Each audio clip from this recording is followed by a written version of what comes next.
Early stages of our AC Soft Starter. Reset. It displays the firing angle.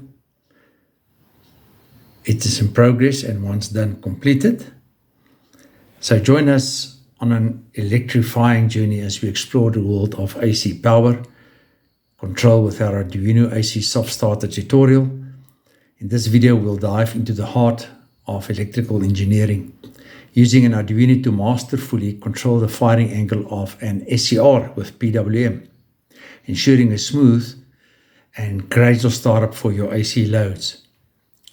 Watch as we bring the code to life on an OLED display, showcasing the real-time adjustments and the seamless transition from startup to full power.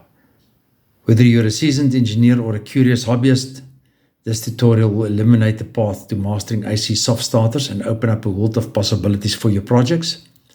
Don't miss this electrifying adventure in the realm of Arduino and high voltage control. The code will be available soon. Just keep an eye on my blog site, chemcool.co.za, and I will publish the code very shortly. Yes, we will make use of a zero crossing detection circuit on one of the input pins of the Arduino, and obviously the SCR PWM on one of the output PWM pins of the Arduino.